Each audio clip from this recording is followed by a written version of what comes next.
Meus irmãos, minhas irmãs, saudações em Cristo Jesus. O tema da mensagem é recursos que transformam os sistemas corruptos. Romanos 12:2, a parte A do versículo diz: E não vos conformeis com este mundo, mas transformai-vos pela renovação do vosso entendimento. Meus amados, existe o sistema político, o sistema dos negócios, o sistema dos meios de comunicação, o sistema educacional, o sistema do entretenimento, o sistema da cultura, o sistema religioso. O sistema da política é corrupto quando se torna um sistema de subornos, propinas e conchavos. O sistema dos negócios é corrupto quando a ética é sacrificada em razão do lucro, quando os truques de contabilidade escondem os lucros dos impostos. O sistema dos meios de comunicação é corrupto quando transmite o crime, os roubos, a perversão de forma louvável. É corrupto quando glorifica o aborto, o divórcio, a fornicação, a ideologia de gênero. É corrupto quando trata a decência, a pureza, a nobreza com desdém. O sistema educacional torna-se corrupto quando orgulha-se de sua sabedoria e ferozmente é intolerante à Bíblia. Torna-se corrupto quando junta fatos com ficção, quando ostenta teorias como verdades, quando ensina que não há absolutos. O sistema do entretenimento é corrupto quando idolatra pessoas depravadas, quando faz insinuações indecentes, quando usa linguagem corporal provocativa e estilos sensuais. O sistema cultural é corrupto quando glorifica o sexo, a nudez e a anarquia. É corrupto quando as artes são obscenas. O sistema religioso é corrupto quando coloca o homem no trono e ensina a salvação perante as obras e a salvação pelo bom caráter. O sistema religioso é corrupto quando substitui Deus pelo humanismo, acreditando que o homem é mestre do seu destino e capitão de sua alma. Meus amados, diante desse quadro caótico desses sistemas, qual é a ação da igreja? Qual é a atitude nossa como igreja do Senhor Jesus? Deus, escute bem, nos deu recursos poderosos para enfrentarmos esse quadro caótico desses sistemas corrompidos. O primeiro recurso que Deus dá a nós, a igreja, é a oração. Através da oração podemos ver transformações milagrosas nas vidas das pessoas. Na cruz, Jesus fez uma oração em favor daqueles que escarneciam dele.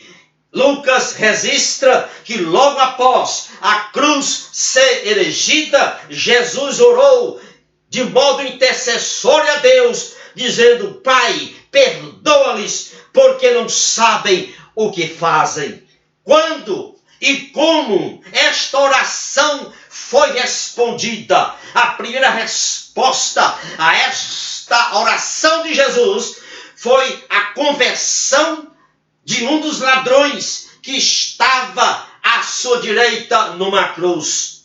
A segunda resposta a esta oração de Jesus veio logo em seguida com a conversão do centurião, o homem que o havia crucificado. E a terceira resposta a esta oração de Jesus veio semanas depois, meses seguidos à sua crucificação. A Bíblia registra que no dia de Pentecoste, um número incontável de pessoas em Jerusalém converteram-se ao Senhor Jesus. Muitas dessas pessoas eram as mesmas que estavam lá ao pé da cruz, dizendo impropérios e escarnecendo de Jesus. Atos 6:7 registra: somos informados que um grande número de sacerdotes do templo confessaram Jesus como Senhor. Glória a Deus. Meus amados, não percamos tempo. Pense bem, a oração muda o coração das pessoas e o destino de uma nação. Não podemos estar mais perto do poder de Deus, da onipotência de Deus quando estamos orando. Mas Jeremias 10:20 fala de um quadro tétrico, um quadro triste. Escute o que Jeremias 10:20 diz: a minha tenda está destruída e todas as minhas cordas se quebraram. Observe, todas as minhas cordas se quebraram.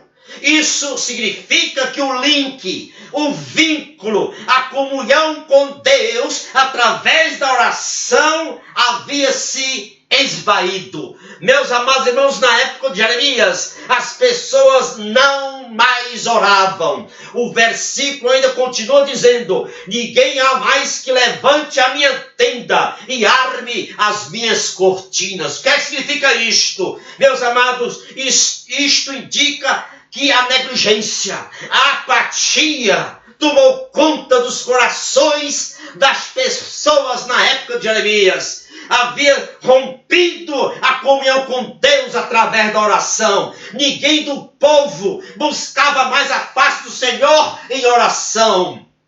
Nem mesmo os sacerdotes tinham a iniciativa de erguer a tenda da oração. Esse é um quadro triste, e que este quadro não seja o quadro das nossas vidas. O segundo recurso que Deus dá à igreja diante desses sistemas caóticos e corrompidos é a palavra de Deus. Primeiro recurso, a oração. O segundo recurso, a palavra de Deus. A palavra de Deus ilumina o coração mais escurecido. Ela faz com que o ímpio reconheça os seus pecados. Ela traz novo nascimento ao necessitado, ao desesperado, ao perdido. Somente a palavra de Deus dá uma coroa ao invés de cinza, óleo de alegria em vez de pranto, veste de louvor em vez de espírito angustiado. Neemias 8, a Bíblia diz, leia o capítulo 8 de Neemias, esse capítulo diz que todo o povo estava reunido numa praça, e Esdra, em voz alta, nessa praça, ele leu desde o raiar da manhã até o meio-dia o livro da lei do Senhor para todo aquele povo naquela praça. A Bíblia diz que o povo ouvia com muita atenção a leitura da palavra de Deus. Esdra ali, diz a Bíblia, louvou ao Deus vivo. O povo respondeu amém. Levantou as suas mãos. As pessoas inclinaram-se e adoraram o Senhor com o rosto em terra. Veja a eficácia do poder da palavra de Deus. Meus amados, Esdra ali conseguiu o avivamento pela palavra de Deus. A lei do Senhor passou a ser ensinada ao povo e trouxe avivamento aos corações que estavam desanimados. Meus amados, se ser igreja é aprisionar o evangelho em quatro paredes, não devemos ser igreja.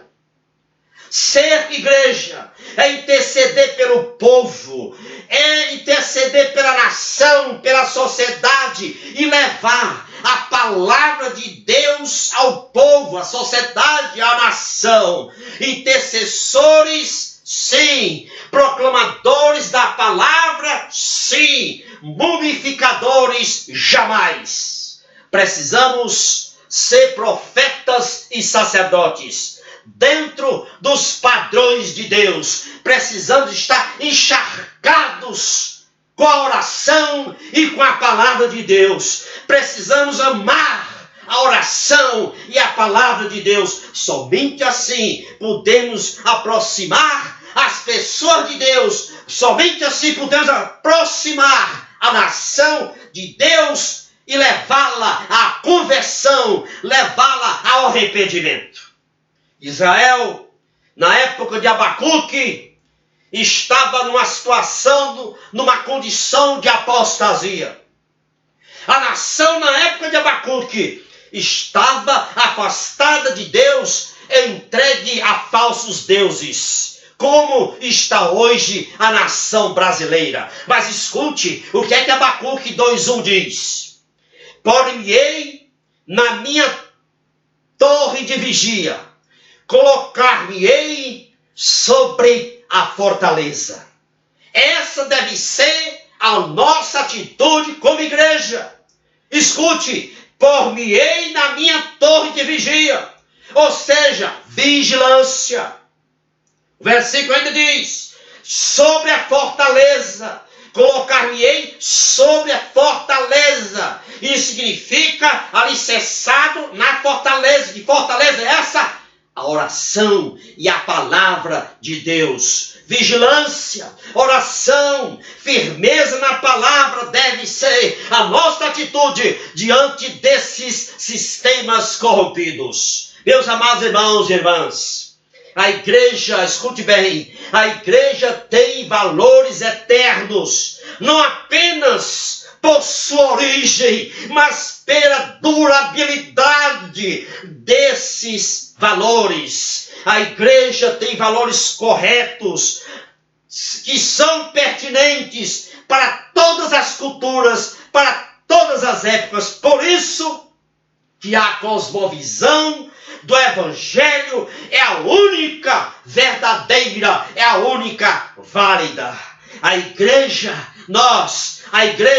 precisa se aferrar desses valores e espargi-los na sociedade onde ela está inserida. A igreja está aqui na terra para salgar o mundo, para distribuir sua influência e marcar o mundo e marcar o ambiente. Louvado e engrandecido seja o nome do nosso grande e inigualável Deus. Meus amados irmãos e irmãs, compartilhe esta mensagem com outros irmãos e irmãs que você conhece. Vou colocá-la também no meu canal do YouTube. Se você ainda não se inscreveu, o endereço do meu canal encontra-se logo aí embaixo. Clique aí e lá tem mais de 263 mensagens de vídeo. Louvado seja Deus, e que a potente mão do Deus onipotente esteja sobre você, sobre a sua família e sobre o seu ministério. Amém.